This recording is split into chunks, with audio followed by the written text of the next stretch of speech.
How's it going, everybody? It's Nick Daniels here, coming at you live yet again.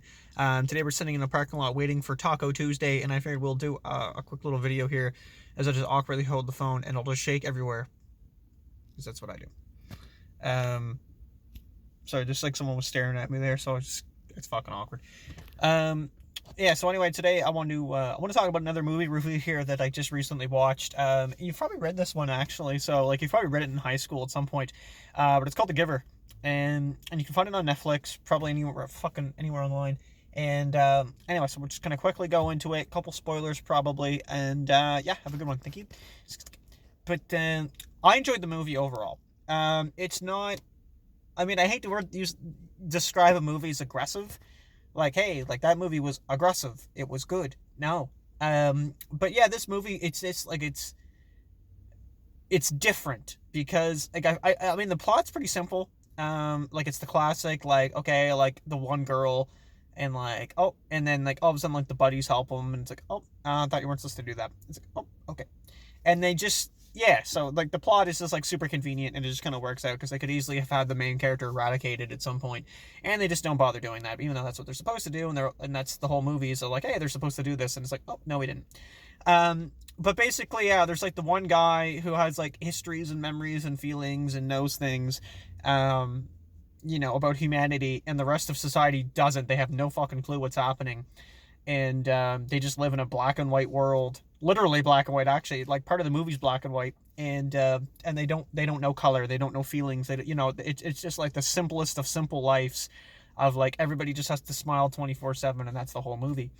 And progressively as the film goes, our character starts, like, obviously throughout the plot, starts to pick up these things, and he starts learning what color is, and he starts learning pain. He starts learning, like, hunger. He starts learning laughter and dancing, and at some points he's trying to teach people, like, hey, like, this is what this is.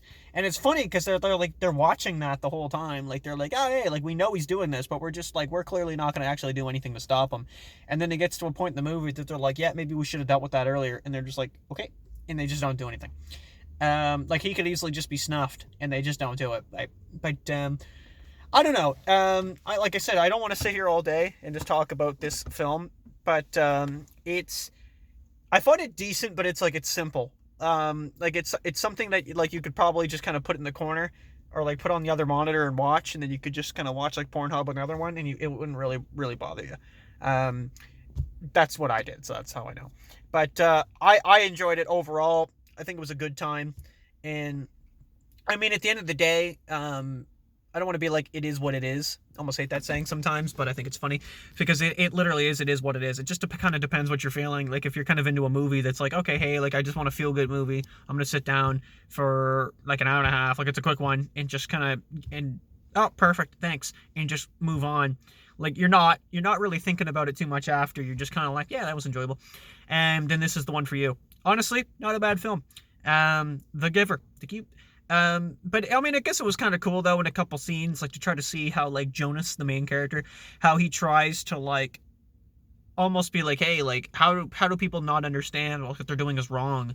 And the guy who teaches him, the Giver, is telling him, like, hey, listen, man, they don't know, right? Like, you know, because you are now the receiver, you have the memories, but he's like, these people don't know.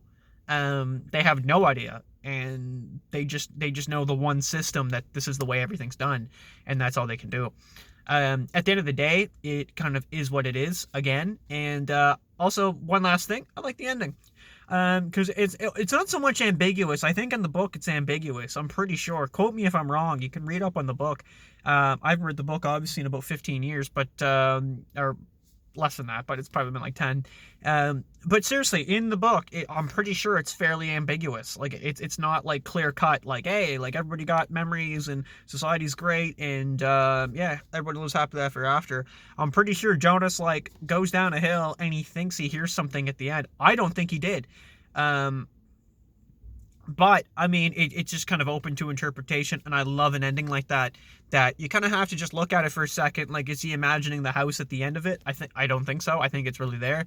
But well, we'll never know. So thank you. So check out the movie. Thank you very much. Peace.